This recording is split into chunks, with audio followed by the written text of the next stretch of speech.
नमस्कार सभी को।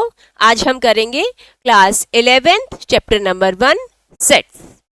इस चैप्टर में हम पढ़ेंगे सेट है क्या, किस एलिमेंट को या किन नंबर्स को हम सेट कह रहे हैं, क्या उनकी रिप्रेजेंटेशन होती है, क्या हमारे पास में किस टाइप के सेट्स होते हैं, और सबसे मेन जो इम्पोर्टेंट है वो है इसकी डेफिनेशन कि है क्या सेट्स। ये हमारे लिए थोड़ा सा नया टॉपिक है, तो आइए सेट्स को स्टार्ट करते हैं। सबसे पहला है इसकी डेफिनेशन। सेट है क्या?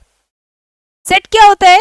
कोई भी कलेक्शन किसी ऑब्जेक्ट्स की, आई मीन टू से कि कोई भी आपने ऑब्जेक्ट्स को इकट्ठा किया हुआ है, उनकी कलेक्शन को हम कहते हैं सेट। लेकिन हर कलेक्शन को हम सेट नहीं कह सकते।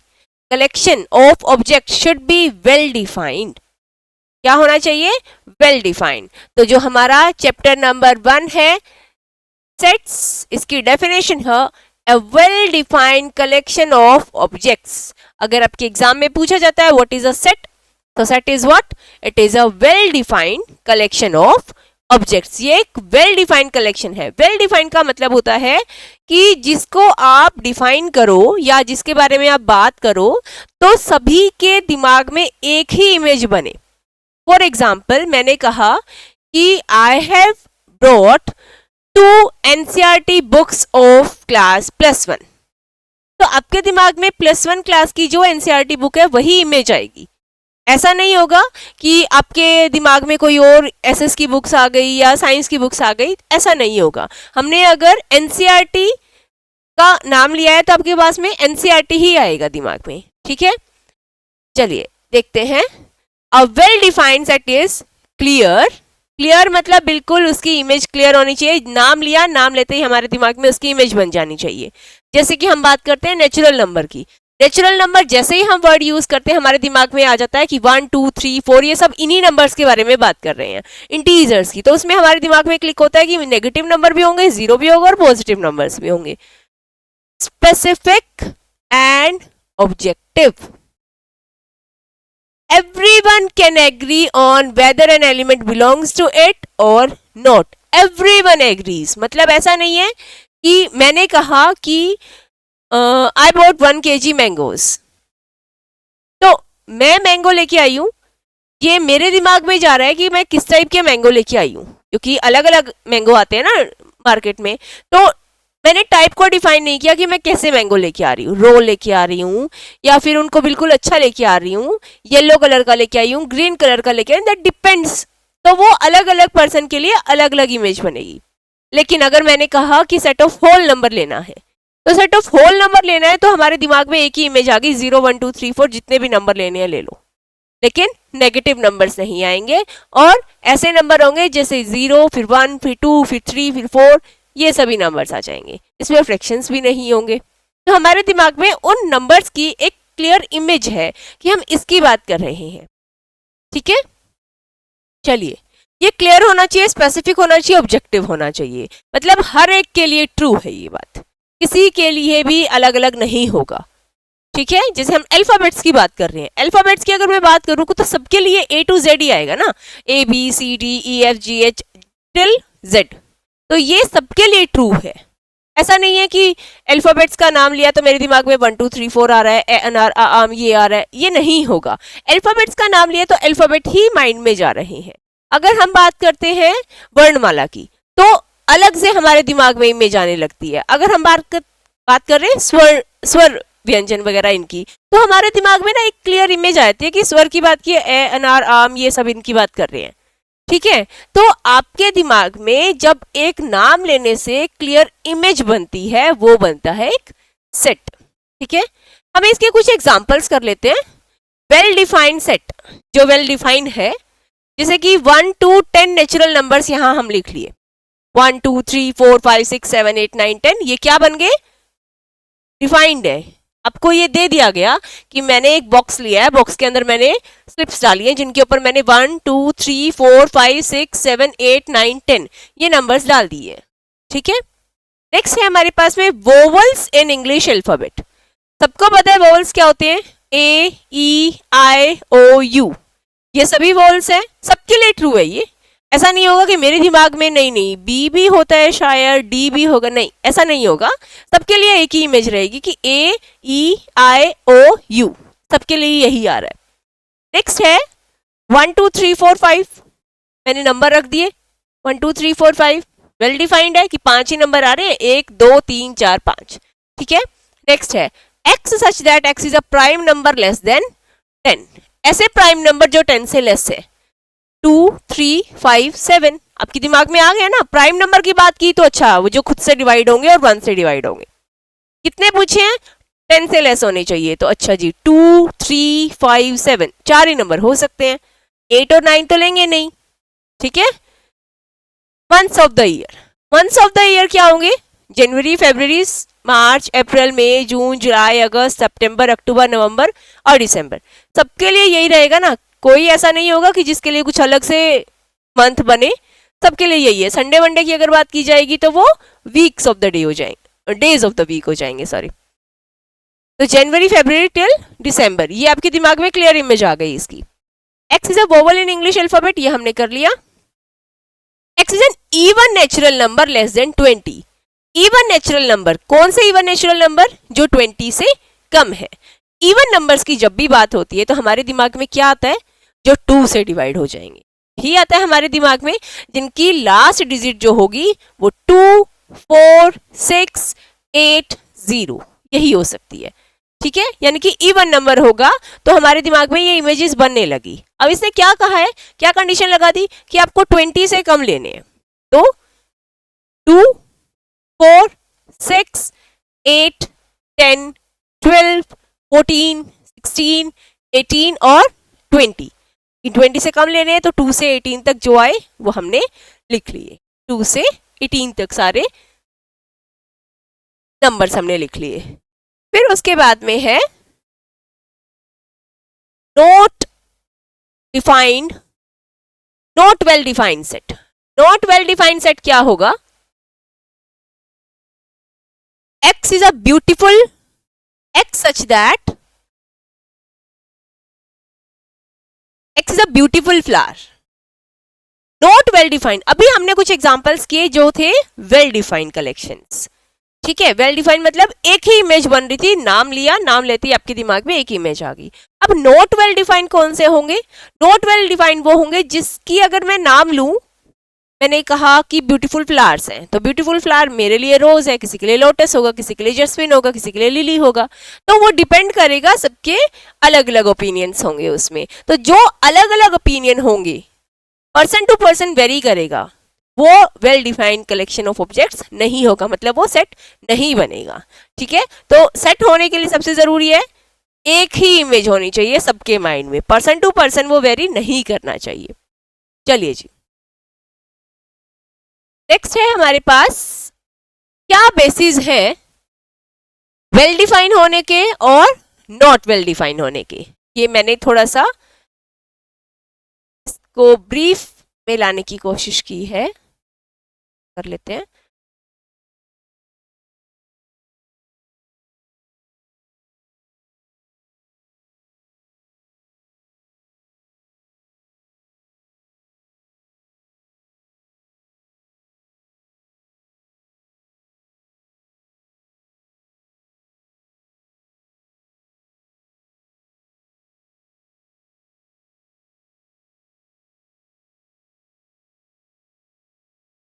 हमारे पास है बेसिस रखा हमने वेल डिफाइंड और नॉट वेल डिफाइंड का। तो हमारा बेसिस क्या है? A set in which it is clearly known whether an object belongs to और नॉट। इसका मतलब है कि आपके पास जो एलिमेंट के बारे में या जो इमेज आपके बारे में बन रही है वो उसमें है या नहीं है। मान लो मैंने बात की इंटीजर्स की, तो किसी के दिमाग में है 2/3, क्या वो है या नहीं है? तो वो नहीं होगा ना, 2/3 तो उस सेट में नहीं बिलोंग करेगा। उसको होने के लिए क्या होना चाहिए? उसके पास में क्लैरिटी होनी चाहिए कि जो इंटीजर मैंने वर्ड लिया है उसके अंदर सिर्फ पॉजिटिव नेचुरल नंबर्स, जीरो और नेगेटिव नंबर्स आएंगे, ठीक है। उसमें कोई फ्रैक्शन नहीं आएगा, कोई रेशनल नंबर नहीं आएगा। नॉन वेल डिफाइंड सेट होगा as set in which it is not clearly known, जो क्लियरली नोन नहीं है whether an object belongs to the set or not. जैसे कि ब्यूटीफुल फ्लावर्स हो गए हैं, तो ब्यूटीफुल फ्लावर्स के लिए मेरे दिमाग में कोई और इमेज बन रही है, किसी और के दिमाग में कोई और इमेज बन रही है, तो वो इमेज जो आ रही है सबके माइंड में वो अलग अलग आ रही है, जो पर्सन टू पर्सन वेरी कर रहा है। किसी को फ्लावर्स पसंद नहीं होते, किसी को अलग अलग तरह के फ्लावर्स पसंद है, किसी को लोटस पसंद है, किसी को रोज पसंद है, किसी को लिली पसंद है, तो सबके लिए अलग अलग हो रहा है। तो सबके लिए अलग नहीं होना चाहिए, सेट होने के लिए एक ही होना चाहिए। सेकेंड हमने कहा है clarity, every element is definable and unambiguous. It means कि वो बदले ना, वो एक स्थिर वही रहे। नेचुरल नंबर तो 1 से लेके इनफाइनाइट तक सारे पॉजिटिव नंबर्स, ये सबके लिए ट्रू है, सबके इमेजेस एक ही जैसी बन रही है माइंड में। Member of element is subjective based on opinion, वो सब्जेक्टिव है, ओपिनियंस के ऊपर डिपेंड कर रही है।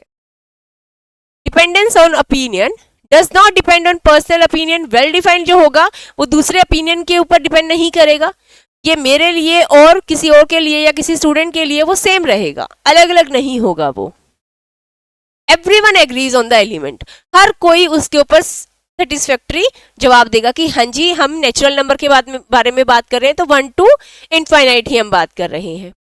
Depend on personal opinion, so people में डिसएग्री ऑन द एलिमेंट, सबके लिए अलग अलग हो सकते हैं। जैसे कि हमने गुड बुक्स की बात की, तो मेरे लिए मैथ्स की जितनी भी बुक्स हैं वो सारी गुड बुक्स हैं, किसी के लिए साइंस के गुड बुक्स हो सकती है, किसी के लिए स्टोरी बुक्स अलग हो सकती हैं, तो डिपेंड करता है, सबके लिए अलग अलग होगी। फॉर एग्जाम्पल अगर मैं मेरी बात करूँ तो मुझे मैथ्स की बुक्स ज़्यादा पसंद है as compare to my husband, उनको जीकेएस की बुक जो है वो ज़्यादा पसंद है। तो ये डिपेंड करता है, और ओपिनियन अलग अलग हो जाते हैं इसके ऊपर, कोई भी मेंबर हो वो उसमें बिलोंग करे या ना करे, ये डिपेंड करेगा ओपिनियंस के ऊपर।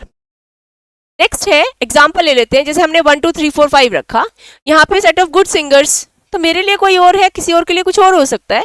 मुझे अरिजीत के गाने बिल्कुल पसंद नहीं है, तो जरूरी नहीं है ना कि मुझे ही वो गुड लगता हो। मुझे सुनिधि चौहान बहुत अच्छा सिंगिंग करती है, इसलिए मेरे को वो बेस्ट सिंगर लगती है। तो डिपेंड्स ना कि मेरे लिए क्या है, आपके लिए क्या है। सबके लिए एक है तो वो सेट है, सबके लिए अलग अलग है तो वो सेट नहीं है। ठीक है, नेक्स्ट एग्जाम्पल लिया है मैंने, x is prime number less than 10, तो 2 3 5 7 ये सबके लिए ट्रू है। अगर आप क्लास 7 में जाके किसी बच्चे से पूछोगे कि प्राइम नंबर लेने हैं लेस देन 10, तो वो 2 3 5 7 यही नंबर लेगा। तो मतलब वो आप चाहे क्लास 7 में पढ़ लो, चाहे क्लास +2 में पढ़ लो, चाहे एमएससी के बाद पीएचडी कर लो, इसमें वो इमेज जो हमारे माइंड में बननी चाहिए वो सेम बन रही है। सेट ऑफ गुड रेस्टोरेंट्स, मुझे हिसार के रेस्टोरेंट्स ज़्यादा पसंद है, मतलब मैं मेरे बारे में बता रही हूँ कि मेरे ओपिनियन जो है वो इस चीज़ के लिए क्या है, किसी और के लिए और कोई पसंद हो सकता है। किसी को मुझे साउथ इंडियन खाना बहुत पसंद है, तो डिपेंड करता है मेरे ओपिनियन क्या है, आपके ओपिनियन क्या है। शायद आपको फास्ट फूड ज़्यादा पसंद हो, मुझे कम पसंद है। मुझे मेरी पसंद का पता है, लेकिन जो मेरी पसंद है वो सबकी पसंद हो ये ज़रूरी नहीं है ना।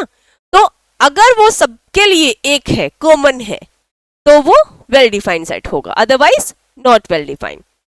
X is a vowel in English alphabet, ये सबके लिए ट्रू है, चाहे आप क्लास 1 में जाके बच्चों के लिए पूछ लो। ठीक है, set of good story books, तो सबके लिए अलग है। क्लास 1 में भी अगर आप जाओगे ना तो वो भी अलग अलग कहेंगे कि मुझे तो घोस्ट स्टोरीज अच्छी लगती हैं, मुझे एंजल स्टोरीज बहुत अच्छी लगती हैं, किसी को हॉरर स्टोरीज बहुत अच्छी लगती है। तो डिपेंड करता है पर्सन टू पर्सन कि उनको क्या अच्छा लगता है। तो अच्छा लगने का मतलब ही सेट नहीं होता है, जो सबके लिए ट्रू है वो सेट है। रिजल्ट क्या है इसका, मैथमेटिकली वैलिड होना चाहिए, can be use in problems and operations, not mathematically valid set. अब गुड सिंगर्स का मेरे मैथ से क्या लेना देना, तो मुझे उनकी कलेक्शन करके मेरे को नंबर्स थोड़ी बढ़ाने, मेरे को भाई कोई मुझे रैंक मिल जाएगा, तो वो नहीं है ना। मतलब उसका मैथ्स में या किसी प्रॉब्लम्स में यूज होना तो वो सेटिस्फैक्टरी नहीं है, यूज हो भी ना भी हो। अब सुनिधि चौहान मुझे बहुत अच्छी लगती है, लेकिन अगर मुझे कोई प्रॉब्लम हो गई तो she will not come to me ना टू सोल्व माई प्रॉब्लम। तो क्या है मेरा कि वो जो एलिमेंट है वो मेरे ऑपरेशंस यानी कि मेरे जब यूज हो कुछ भी तो वो मेरे पास नहीं होगा। लेकिन जब हम नेचुरल नंबर की बात करेंगे तो 1 2 3 4 टिल इनफाइनाइट हर नंबर मेरे पास में है, मेरी कोई भी मैथ की प्रॉब्लम को सोल्व करने के लिए। ठीक है जी। तो ये था हमारा वेल डिफाइंड और नॉट वेल डिफाइंड कलेक्शंस के बारे में। तो ये आई होप ये सबको समझ आ गया है कि कौन सेट बनेगा और कौन सेट नहीं बनेगा। नेक्स्ट है हमारे पास में सेट की रिप्रेजेंटेशन। एक सेट को हम टू वेज से रिप्रेजेंट कर सकते हैं। टू वेज से कैसे रिप्रेजेंट करेंगे हम?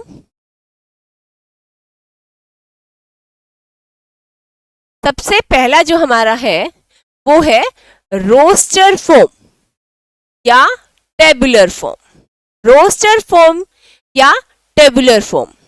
सेकेंड है हमारा सेट बिल्डर फॉर्म कि हमने सेट को बनाना है, हम उसमें कुछ एलिमेंट्स को लिखना चाहते हैं, उनकी प्रॉपर्टीज के बारे में लिखेंगे, फिर एक इमेज आपके दिमाग में अपने आप बन जाएगी। जैसे कि अभी मैं बोल रही हूँ सेट ऑफ नेचुरल नंबर्स, तो ये मैंने सेट बिल्डर फॉर्म में कर दिया, लेकिन एलिमेंट्स की इमेज आपके दिमाग में आनी स्टार्ट हो गई है। तो रोस्टर फॉर्म क्या होती है? In this form all elements of a set are listed separately by commas and enclosed within the curly brackets. Her element को लिखा जाता है कोमास के साथ में सेपरेट करके। हर एलिमेंट्स, सारे के सारे एलिमेंट्स की कलेक्शन जो होगी वो करली ब्रैकेट के अंदर क्लोज कर दिए जाएंगे। आया समझ में? फिर से रिपीट करते हैं। जो आपके पास में एलिमेंट्स होंगे सेट के, उनको कोमा से सेपरेट करके लिखा जाएगा। हर एलिमेंट को करली ब्रैकेट में लिखा जा रहा है। जैसे कि सेट ऑफ नेचुरल नंबर्स की अगर हम बात कर रहे हैं तो 1 2 3 4 5 टिल इनफाइनाइट, इन सभी को मैंने सेपरेट कर दिया कोमा लगा के। अब आपको ये पता है कि इसमें 1 भी है, इसमें 2 भी है, इसमें 3 भी है, 4 भी है, 5 भी है। सब नंबर्स को मैंने अलग अलग लिखा कोमा लगा के, और सारे नंबर्स को क्या कर दिया? करली ब्रैकेट में एनक्लोज कर दिया। Each element is written only once, कोई रिपीटिशन नहीं होती है। अगर मैं बात करूं 1 1 2 2 3 3 4 4 5 5 6 6 है तो ये भी नेचुरल नंबर, लेकिन हम इनको एलिमेंट्स को सिर्फ एक ही बार लिखेंगे। ठीक है? The order of element does not matter. मेरी मर्जी है, मैं इसको 2 3 1 4 5 7 6 ऐसे कुछ भी लिख सकती हूँ। ऑर्डर आगे पीछे आप करके लिख सकते हो। इंग्लिश अल्फाबेट्स में जो वोवल्स हैं, हम कहते हैं ए ई आई ओ यू, तो इसमें कोई ई ए आई ओ यू ये भी लिख सकता है। होने चाहिए वोवल्स ना उसके अंदर, मैटर नहीं करता वो किस ऑर्डर में अरेंज किए गए हैं। Order can vary but the elements should be same. Example से लेते हैं। Set of vowels in English alphabets A E I O U, इनको हमने करली ब्रैकेट्स में लिख दिया, तो ये एक सेट बन गया हमारे पास में well defined. Set of first 5 natural numbers 1 2 3 4 5 करली ब्रैकेट्स में लिख दिया, रोस्टर फॉर्म हो गई। Set of even number less than 10 2 4 6 8 सभी को कोमास के साथ में लिखा है, करली ब्रैकेट्स में डाल दिया गया। नेक्स्ट है हमारे पास में set builder form. Set builder form क्या कहती है आपके पास में? In this form the common property of all elements of the set is written instead of listing each element. हर एक एलिमेंट की जो कॉमन प्रॉपर्टी है हम सिर्फ उसको मेंशन कर देते हैं, हर एलिमेंट को मेंशन नहीं करते। फॉर एग्जाम्पल अगर हम बात करें किसी एलिमेंट x की, जो क्या है, x is one prime number, मैंने यहाँ पे एलिमेंट नहीं लिखा, एलिमेंट लिखने की बजाय मैंने उसकी प्रॉपर्टी लिख दी। ठीक है, तो प्रॉपर्टी लिखी, लेकिन आप उस प्रॉपर्टी से समझ गए ना कि हम किसके बारे में बात कर रहे हैं। इवन प्राइम नंबर, तो प्राइम नंबर लिख लेते हैं पहले 2 3 5 7 11, ये सब हमको पता है ना। तो हमने किसकी बात की? इवन, तो 2 ही एक ऐसा नंबर है प्राइम नंबर जो इवन है, तो हम इसका मतलब किसकी बात कर रहे हैं? हम 2 की बात कर रहे हैं। तो जिसमें मैंने प्रॉपर्टी लिखी एलिमेंट की, वो क्या बन गया आपके पास में? Set builder form. और जिसमें मैंने एलिमेंट को लिख दिया वो क्या बन गया आपके पास में? Roster form. आई होप ये सबको समझ आ गया, रोस्टर फॉर्म और सेट बिल्डर फॉर्म। चलिए जी, such that property of x, इसको रिप्रेजेंट कैसे किया जाता है सेट बिल्डर फॉर्म को, हम कैसे लिखते हैं, हम इसको लिखते हैं, करली ब्रैकेट स्टार्ट करते हैं, फिर उसके बाद में कोई भी आपने वेरिएबल लेना है, ठीक है, क्योंकि हम कॉमन की बात कर रहे हैं, अभी हम सबके बारे में बात नहीं कर रहे। सपोज हम बात कर लेते हैं कि हम नेचुरल नंबर्स की बात कर रहे हैं दैट आर डिविजिबल बाय 5, तो we are discussing about the natural numbers which are divisible by 5। तो हम क्या करेंगे, एक वेरिएबल ले लेंगे, उसको लिखेंगे, ये जो साइन मैंने अभी लगाया, स्ट्रेट लाइन जो मैंने लगाई है, इसका मतलब होता है सच दैट, का मतलब है सच दैट कि जो मैं बात कहने जा रही हूं, अब जो मैं लिखने जा रही हूं, ये इसी एलिमेंट के बारे में है, ये कहना जा रहा है, ठीक है। तो स्ट्रेट लाइन का मतलब क्या हुआ, सच दैट कि जो मैं प्रॉपर्टी के बारे में बात करूंगी वो एलिमेंट यही है, ठीक है। Bye such that y is divisible by 5, y belongs to natural number. हमने उसकी प्रॉपर्टी लिख दी कि y क्या है, y एक ऐसा नंबर है जो डिविजिबल है 5 से, और y क्या है, एक नेचुरल नंबर है। तो हमारे दिमाग में इमेजेस बननी स्टार्ट हो गई है कि ये बात कर रहे हैं 5, 10, 15, 20, 25, 30, 35, नेचुरल नंबर की बात की तो टिल इनफाइनाइट चला जाएगा। आ गया समझ में? तो ये था हमारे पास में सेट बिल्डर फॉर्म, जिसमें हम कॉमन प्रॉपर्टी लिखेंगे पूरे एलिमेंट्स की, सेट को कोमास के साथ में, सॉरी एलिमेंट्स को कोमास के साथ में सेपरेट करके नहीं लिख रहे हैं, ठीक है। एग्जाम्पल ले लेते हैं इसमें, x is an even natural number less than 10। हमने बात की कि x क्या है, एक इवन नेचुरल नंबर है लेस देन 10। तो हमारे दिमाग में बन गया कि x के बारे में such that x is an even natural number, even है तो 2, 4, 6, 8 ये स्टार्ट होगा, लेकिन कहां तक, लेस देन 10 तक, तो हम 8 पे ही रुक जाएंगे। 2, 4, 6, 8 के बारे में बात कर रहा है। सेकेंड लिया हमने set of prime number less than 10। अब आपके पास में सेट कैसा है, तो हम इसको कैसे रिप्रेजेंट करेंगे, x such that x is a prime number less than 10। तो हमारी रोस्टर फॉर्म क्या बन जाएगी, 2, 3, 5, 7, ये हमारी बन गई रोस्टर फॉर्म, ठीक है जी। तो रोस्टर फॉर्म में क्या है, हम एलिमेंट्स को लिस्ट कर देते हैं, कोमास के साथ में लिख देते हैं करली ब्रैकेट्स में। सेट बिल्डर फॉर्म में हम उसका रूल लिखते हैं, डिस्क्राइबिंग रूल, या हम उसकी बात करें प्रॉपर्टीज के बारे में हम बात करते हैं। नेक्स्ट है हमारे पास में, सॉरी ये था हमारे पास में सेट, कौन सेट बनेगा कौन सेट नहीं बनेगा, किन कलेक्शन को हम कहेंगे कि वो वेल डिफाइंड है, किन कलेक्शंस को हम कहेंगे these are not well defined. तो वेल डिफाइंड होंगे तो वो सेट बना लेंगे, नॉट वेल डिफाइंड तो वो सेट ही नहीं बनाएंगे। और फिर हमने किया रिप्रेजेंटेशन ऑफ सेट, हम सेट को कैसे रिप्रेजेंट करते हैं, अच्छा ये अभी हमने किया नहीं है, हम एक बार इस बारे में बात कर लेते हैं। रिप्रेजेंटेशन ऑफ सेट, हम इसके रिप्रेजेंटेशन के बारे में बात कर लेते हैं। रिप्रेजेंटेशन का मतलब क्या होता है कि हमने सेट ऑफ नेचुरल नंबर ले लिया, तो नेचुरल नंबर लिया, नंबर तो आ गए 1, 2, 3, 4, ये वेल डिफाइंड भी हो गया, लेकिन इसको लिखें कैसे, तो हमने क्या किया, इसको कैपिटल लेटर एन से डिनोट कर दिया। रोस्टर फॉर्म में लिखेंगे तो 1, 2, 3, 5 टिल इनफाइनाइट, ठीक है जी। तो ये रिप्रेजेंटेशन कैसे करते हैं हम, किसी भी कैपिटल लेटर से, आ गया समझ में। फॉर एग्जाम्पल अगर मैं बात करूं W अगर मैंने लिखा, तो आपके दिमाग में इमेजेस बननी स्टार्ट होगी कि मैडम बात कर रहे हैं होल नंबर्स के बारे में, तो 0, 1, 2, 3, 4 एंड सो ऑन, ठीक है। करली ब्रैकेट्स में बंद कर देंगे, रोस्टेड फॉर्म हो गया।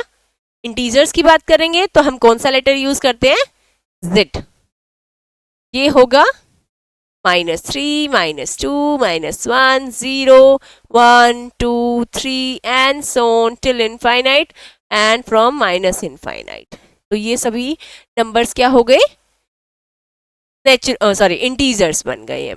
रोस्टर फॉर्म में हमने लिख लिया, सेट बिल्डर फॉर्म में हमें पता चल गया कि हमें कैसे लिखना है, इनकी कॉमन प्रॉपर्टीज के बारे में मेंशन करना है हमें।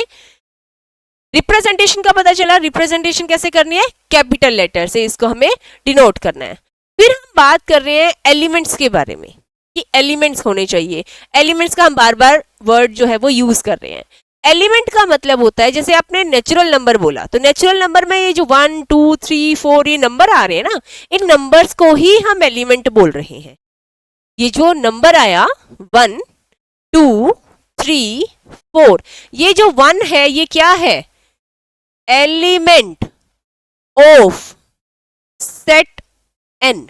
जो आपका नेचुरल नंबर का सेट है उसमें जो 1 आया है, उस 1 को मैंने क्या बोला है कि वो उसका एक एलिमेंट है। ठीक है, अब कोई एलिमेंट उसमें बिलोंग करेगा या नहीं करेगा, इसको हम रिप्रेजेंट कैसे करते हैं। मान लिया मैंने लिया 0, इसको मैंने ये लेटर ऐसे लिख दिया, इसका मतलब है कि 0 does not belongs to natural number.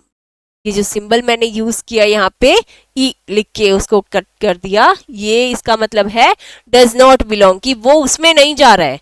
अगर मैं यहां लिखूं -7, this symbol it means belongs to, इसका मतलब ये इसके अंदर है, ये इसका एक एलिमेंट है।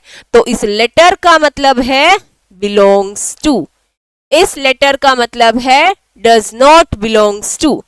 अगर हम बात करें,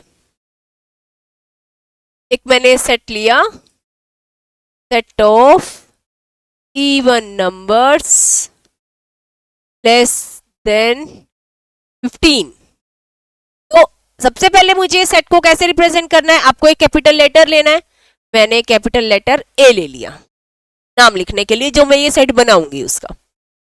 इक्वल टू लिख के हम क्या लिखेंगे, इवन नंबर लिखेंगे जो कि 15 से कम हो गए। तो 2 4 6 8 10 12 एंड 14, ये क्या फॉर्म आ गई आपके पास में, रोस्टर फॉर्म। ठीक है जी। अगर मुझे इस सेट को सेट बिल्डर फॉर्म में लिखना है, आपको लिखना है सेट बिल्डर फॉर्म में, तो आप क्या करेंगे, कोई भी वेरिएबल उठाएंगे। सबसे पहले हमने वेरिएबल ले लिया x, सच दैट, अब जो मैं बात करने जा रही हूं वो इसी की बात कर रही हूं। इसका मतलब ये हो गया x is even number less than 15। x क्या है, एक इवन नंबर है जो 15 से कम है। ठीक है, तो ये था आपका set builder form. Roster form, set को हमने रिप्रेजेंट कैसे किया, एक कैपिटल लेटर से, बिलोंग्स टू और नॉट बिलोंग्स टू और कर लेते हैं। अब यहां मैंने देखा कि सारे के सारे इवन नंबर हैं, मैं लिख सकती हूं कि 8 बिलोंग्स टू ए। 8 जो है